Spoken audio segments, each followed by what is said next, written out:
नमस्कार दोस्तों, मैं एस्ट्रोलॉजर सचिन स्वागत और अभिनंदन करता हूं अपने सभी प्रिय दर्शकों का। वृषभ राशि वालों की हम यहाँ पर बात करने वाले हैं। ऐसी क्या समस्या है जो वृषभ राशि वाले 2023 में अभी तक कुछ रिजल्ट नहीं पा पाए, यानी कि सफल नहीं हुए नौकरी में, व्यापार में, परिवार में, रोजगार में, बिजनेस में। जैसे ही 2023 शुरू हुआ था, सबने कहा बहुत अच्छा राजा बन जाएंगे, रानी बन जाएंगे, दुनिया आपके कदमों में होगी। लेकिन कुछ लोगों को मिला, कुछ लोगों को नहीं मिला। 60% लोग तो बन गए राजा, 40% अभी भी इंतजार कर रहे हैं कब बनेंगे। ऐसी क्या समस्या है उन 40-50% लोगों के साथ जो सफल नहीं हुए, जो परेशान हैं? क्यों नहीं हुए? क्या किया उन्होंने ऐसा? क्या गलती कर रहे हैं? हर वीडियो में बताया जा रहा है इस महीने करोड़पति, उस महीने अरबपति, इस महीने विदेश जाएँगे, उस महीने ये करेंगे, इस दिन में ऐसा होगा, सोना होगा, चांदी होगा। आखिर क्या है? क्यों है? कारण क्या है कि आपको सफलता नहीं मिल रही? या मिल भी रही है तो बहुत धीमे-धीमे मिल रही है जिसका मज़ा नहीं आ रहा। कारण क्या है? नमस्कार, मैं एस्ट्रोलॉजर सचिन स्वागत और अभिनंदन करता हूँ। आप सभी को होली की बहुत-बहुत शुभकामनाएँ। आपको मेरी बात अच्छी लगे तो चैनल को सब्सक्राइब करिएगा, बेल आइकन के बटन को दबाइएगा, फेसबुक, इंस्टाग्राम पर हमें फॉलो करिए। कमेंट बॉक्स में जो राधे-राधे लिखिएगा, यकीन मानिए भगवान श्री कृष्ण उसके कष्ट मिटा देंगे।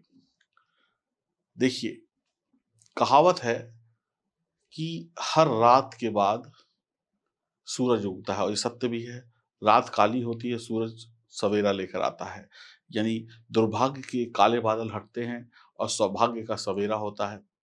हर परेशानी का अंत भी एक ना एक दिन ज़रूर होता है, ये भी सत्य है।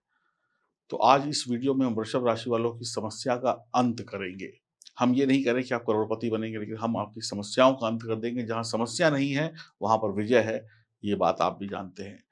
परेशानी को जड़ से काट देंगे, परेशानी का खात्मा कर देंगे। परेशानी कहते हैं दुश्मन को जिंदा छोड़ोगे तो दुश्मन आपको कभी न कभी हरा देगा। तो अगर दुश्मन है, परेशानी है तो उसका खात्मा कर देंगे इस वीडियो में। आपके दिमाग की बत्ती को जला देंगे। शनि 2023 में राशि परिवर्तन करके अपनी कुंभ राशि में आए, जैसा कि आप अपनी गोचर कुंडली में देख रहे हैं 10वें घर में शनि बैठे हुए हैं, बहुत ही मजबूत स्थिति में है, शश योग का निर्माण कर रहे हैं, राजयोग की स्थिति बनी हुई है, लेकिन फिर भी नहीं मिल रहा कुछ। बड़े-बड़े ज्योतिषियों ने ये बोला कि अब आपको ये मिलने वाला है, अब आपको वो मिलने वाला है, आपकी किस्मत अब बदलने वाली है, नोटों की बारिश होने वाली है, नई-नई सोने की नदियाँ बहेंगी, चाँदी के पहाड़ आपको मिलने वाले हैं, लेकिन हुआ कुछ नहीं, हाथ में आई तो मिट्टी।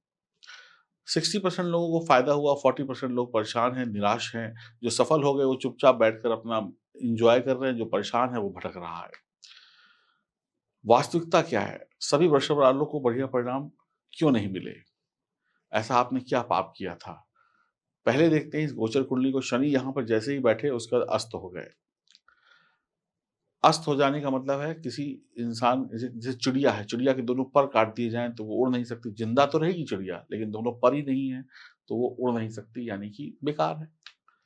ऐसे ही जब शनि अस्त हो गए तो उनकी पावर खत्म हो गई। जब पावर खत्म हो गई तो फिर बेकार है। जिसमें पावर नहीं, जिस जो बल्ब फ्यूज़ हो उसको लगा के रखिए, क्या फ़ायदा? कोई रोशनी नहीं आएगी। अब शनिदेव 10वें घर में बैठे, तो 10वें घर में बैठने का मतलब कर्म स्थान, नौकरी, व्यापार, परिवार पर उनकी चौथे घर पर दृष्टि है। तो हर एक चीज़ों में कमी आ गई। जब पैसा नहीं होगा तो परिवार में भी खुशी नहीं होगी, जब पैसा नहीं होगा तो कुटुंब में लड़ाइयाँ होंगी, रोज़गार ठीक से नहीं चलेगा तो हर जगह पे टेंशन ही टेंशन है। तो आपकी ज़िंदगी में शनि आए, लेकिन आते ही अस्त हो गए, तो इसलिए आपको रिज़ल्ट नहीं मिले। दूसरी चीज़ क्या है, शनिदेव धीमे चलते हैं, बहुत धीमे-धीमे चलते हैं, मंद गति से चलते हैं, तो उनकी स्पीड ही धीमे-धीमे, आप तो उम्मीद नहीं लगा सकते। किसी लंगड़े आदमी से आप ये उम्मीद नहीं लगा सकते कि वो मिल्खा सिंह जैसे तेज़ दौड़ेगा, है ना? वो धीरे-धीरे ही दौड़ेगा। तो शनि की स्पीड ही धीमे-धीमे है, तो धीमे-धीमे देंगे, ऊपर से अस्त हो गए।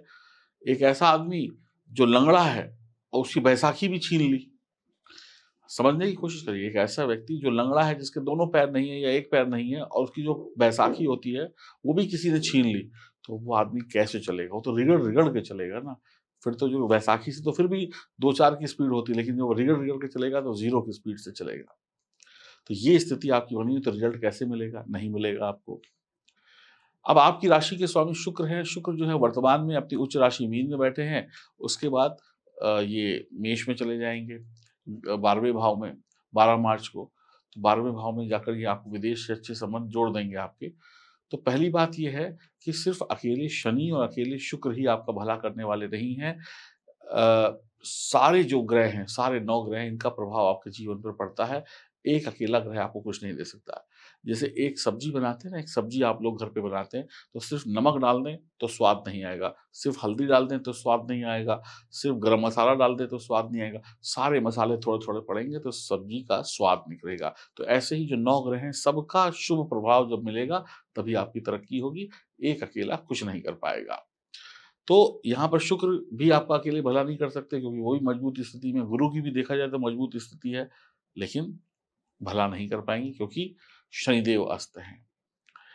तो सबसे पहले तो बाकी ग्रहों को भी मजबूत करना होगा, और गोचर में जब हम राशिफल देखते हैं, आज का राशिफल, कल का राशिफल, परसों, उसमें हम चंद्रमा के आधार पर देखते हैं, चंद्रमा की स्थिति क्या होती है। तो सिर्फ चंद्रमा ही अकेले आपकी किस्मत नहीं बदल सकते।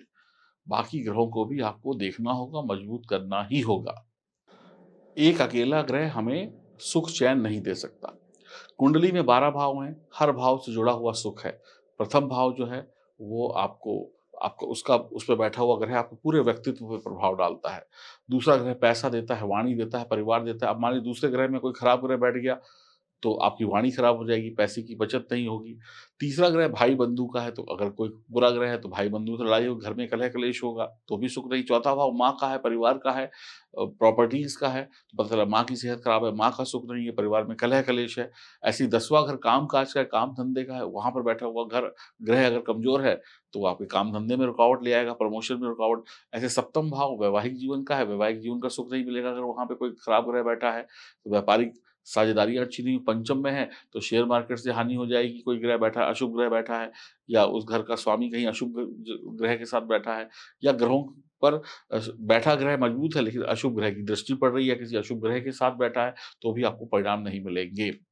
तो हर भाव से कुछ ना कुछ लाभ जुड़ा हुआ है। जिस भाव में मजबूत ग्रह बैठेगा, शुभ ग्रह बैठेगा, उसको बढ़ा देगा, और जहाँ पर कमज़ोर ग्रह बैठेगा, चाहे वो डिग्री में हो, अंश बल में हो, या किसी भी तरीके से कमज़ोर है, अस्त है या वक्री है, तो भी आपको शुभ परिणाम नहीं प्राप्त होंगे। और बुरा ग्रह जो है, या बुरे ग्रह की दृष्टि जो है, या युति जो है, वो आपको विपरीत परिणाम देगी, आपके बनते काम भी बिगाड़ देगी। देखने में अच्छा है लेकिन काम करने में अच्छा नहीं है। सिर्फ़ एक ग्रह को ना पकड़ें, सभी ग्रहों को मजबूत करने की कोशिश करें। शनिदेव अभी अस्त है, अस्त का मतलब हो गया डूब गए, तो 6 मार्च को जब शनि उदित होंगे, तो शनि से आपको बेहतर परिणाम प्राप्त होंगे, आपके करियर में बढ़ोतरी होगी, और 2025 तक शनि आपको देते रहेंगे मध्य तक, और आपके लाभ को बढ़ाते रहेंगे। शनिदेव उदित होने का इंतज़ार करना होगा आपको, और जनवरी-फरवरी में आपका जो करियर में बढ़त नहीं हुई थी, काम-धंधे में, अब होनी शुरू हो जाएगी 6 मार्च के बाद में। शनि विलंब के कारक ग्रह हैं, मैं बता चुका हूँ, धीमे-धीमे चलेंगे तो धीमे-धीमे परिणाम मिलेंगे, एकदम तेज़ी की उम्मीद मत रखिएगा। देर है यहाँ पर, अंधेर नहीं है। आपकी जन्म कुंडली, अब यहाँ मेन बात आती है, इस पॉइंट को भी बहुत ध्यान से सुनिएगा। मान लीजिए आपका जन्म 1975 में हुआ है, 1975 में आपके शनि जो है, मान लीजिए, अब आप इसी का एक एग्ज़ाम्पल लीजिए, आपका जन्म 1975 में हुआ, 1975 में आपके जो शनिदेव हैं, उस कुंडली में, जन्म कुंडली में शनिदेव खराब स्थिति में है, आज मजबूत स्थिति में है 2023 में। तो 1975 में खराब है लेकिन 2023 में मजबूत है, तो यहाँ पर परिणाम जो होंगे 100% नहीं मिलेंगे, क्योंकि एक खराब है, एक अच्छा है, गाड़ी चलेगी लेकिन डगमगा कर चलेगी, तो रिज़ल्ट अच्छे नहीं मिलेंगे। तो आपको अपनी जन्म कुंडली को भी मजबूत करना है, वर्तमान में भी ग्रह को मजबूत करना है, तभी आपको रिज़ल्ट मिलेंगे। तो दोनों कुंडलियों का मजबूत होना अति आवश्यक है, वरना रिज़ल्ट नहीं मिलेंगे, चाहे कितना भी आप कोशिश कर लें, या उतने नहीं मिलेंगे जितने मिलने चाहिए।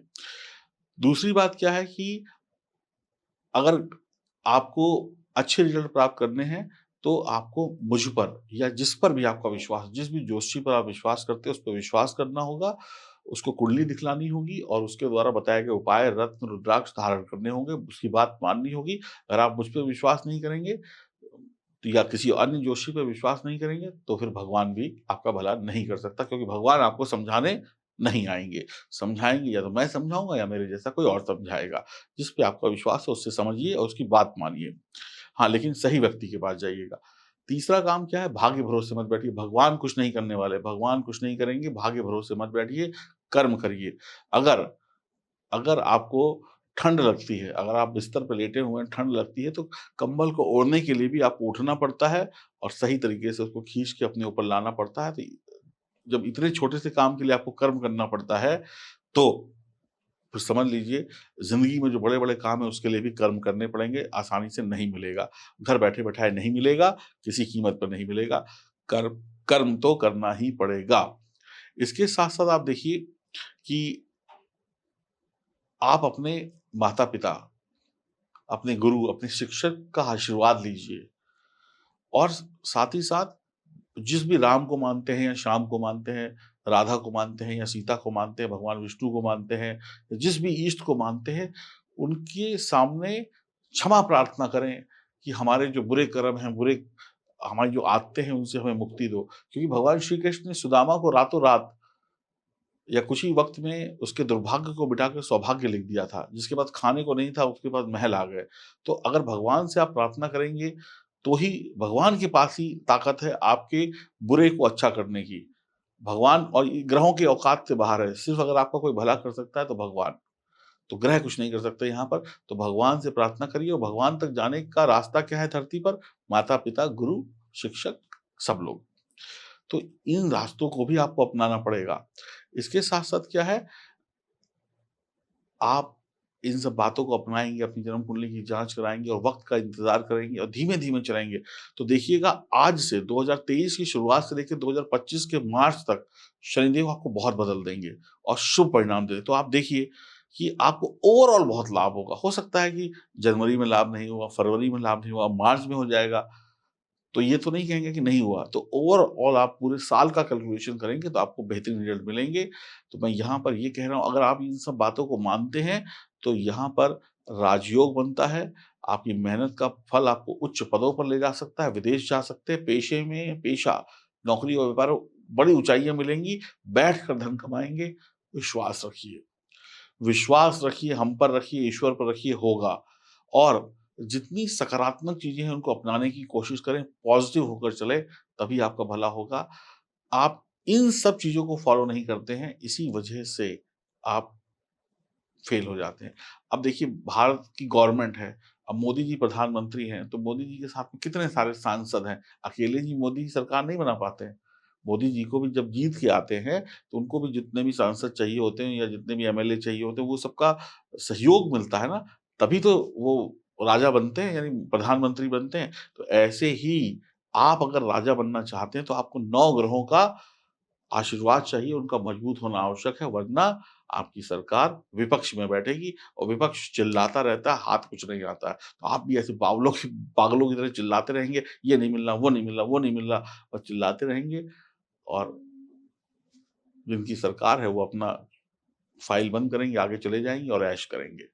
तो अब आप देख लीजिए आपको सरकार बनानी है या विपक्ष में बैठना है। तो यही बातें हैं वृषभ राशि वालों को समझ लेनी चाहिए और जान लेनी चाहिए। अगर मेरी बात आपको सही लगी हो, वीडियो सही लगा हो, तो चैनल को सब्सक्राइब करें, बेल आइकन के बटन को दबाएँ, फेसबुक और इंस्टाग्राम पर हमें फॉलो करें और कमेंट बॉक्स में राधे-राधे लिखें। और अभी तक अगर आपने जन्म कुंडली नहीं बनाई है और इस वीडियो को देखने के बाद भी आपको लगता है कि आपको जन्म कुंडली नहीं बनवानी है, तो भगवान आपका भला करे। और अगर आपको लगता है कि आपको अभी जन्म कुंडली बनवानी है, तो दिए गए नंबरों पर संपर्क करें। मैं आपको बताऊँगा कैसे आप सभी 9 ग्रहों को मजबूत करके 12 भावों से मिलने वाले शुभ रिजल्ट को प्राप्त कर पाएँगे और शीघ्र अतिशीघ्र सफल हो पाएँगे। हरि ओम, नमस्कार।